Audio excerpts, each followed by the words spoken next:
What's up guys, welcome back to the channel. Today I'm back working on the E30 and my main goal for today is I want to give this car a nice and clean wash and wash the engine bay, wash the body and possibly wash all the carpets inside and take everything out the car and see what I'm working with. And once I have nice and clean area to work with, I can finally start moving on to working on the actual mechanical parts and go from there. So yeah, I'm gonna move the car out, take everything out the car and we'll go from there.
So what I'm gonna do right now is try to take this carpet out, and the carpet looks pretty messed up. I think someone tried to cut it up, as I see the shreds all the way down here. And so yeah, even if I mess it up, I might possibly even replace it. So I'm not too worried about it. So yeah, I'm gonna try to take it out, give it a nice wash, and we'll see from there.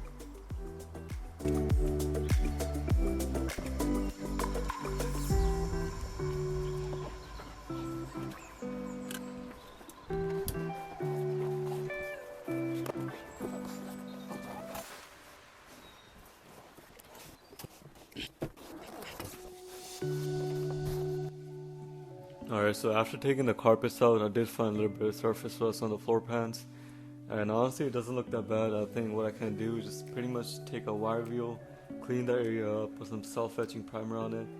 And that'd be a temporary fix, because I would like to buy a welder in the future and possibly replace those areas. And the rear of the floor pans look like they've already been worked on by someone. The area looks pretty messy. It looks like some sort of seam sealer and body filler mixed in together. And that's something I would like to repair in future as well. So yeah, I'm gonna make this area nice and clean for now. Pretty much stop the rust from spreading, and just to put the carpets back on and take care of that later on.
Alright, so I got all the carpets washed off and they're drying in sun right now. And I just did spray the whole car with this mold control spray and pretty much sprayed the whole doors where I saw the mold. And I ended up spraying the whole car too, even the back area, all the corners here and there. And what I'm gonna do right now is I'm gonna take a wire wheel, take off all the surface rust I see, spray some self-etching primer, and pretty much prepare the area to put the carpet back in. And yeah, so let's take the wire wheel to take the rust off and we'll go from there.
Alright, so I got the carpet in, everything's looking good. Even got the rear fabric for the rear seats. So yeah, everything's looking good, and I'm gonna end the video right here. And in the next video, I'm gonna deep clean the interior, steam clean everything, and clean the leather, clean everything up, and put everything back in the car. So yeah, stay tuned, like and subscribe, and see you guys next time. Peace.